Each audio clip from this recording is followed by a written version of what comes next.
key to success metrics is people get pretty metrics happy because the metrics are there. The key is to hone in. Really focus on specific metrics that correlate to your growth goals. That's really what we're after. 90octane, we use this tool quite often. We call it the flipped lead calendar. I'll start with just talking about lead calendar, which the idea is very simple. It's instead of kind of throwing a dart at the wall and saying, let's see what happens, it's starting with the end goal in mind. And really the lead calendar started off for us with, you have a certain capacity to follow up on leads, and I'm just speaking B2B lead generation in this example. So you have a certain number of salespeople, they probably have this only so much capacity to follow up on leads, not talking about really qualifying and lead nurturing at this point.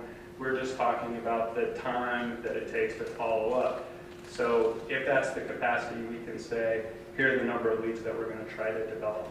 Well, you take that one step further. Instead of asking that question, let's start with the real end goal, which is how many sales do we want to generate? How much volume and what's the dollar sales target that we're really looking at?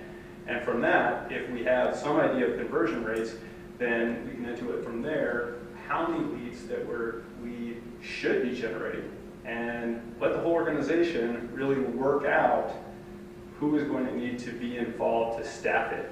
And one thing that's going to fall out of that is we need a lead nurturing program in place. But you're starting with at the right point by saying, here's a rough example. If our target for a lead generation campaign is $500 in revenue and our average revenue per sale is $12,000, then we need to gain 417 target accounts.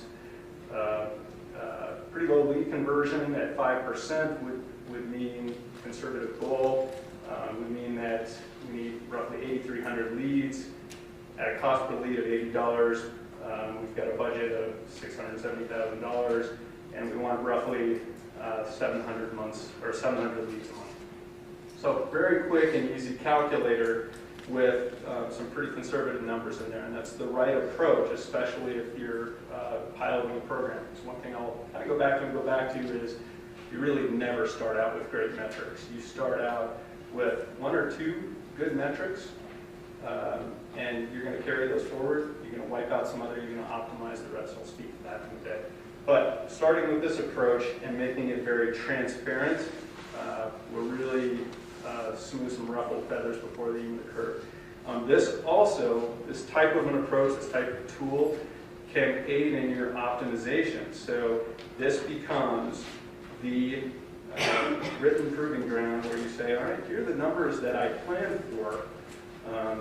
What's out of whack as I start piloting this program out, and where do I need to focus on that optimization? There are definitely going to be a lot of things that I can fix, a lot of things I can improve, do more of, but where do I start? And when you really look at those metrics, it's going to become pretty clear.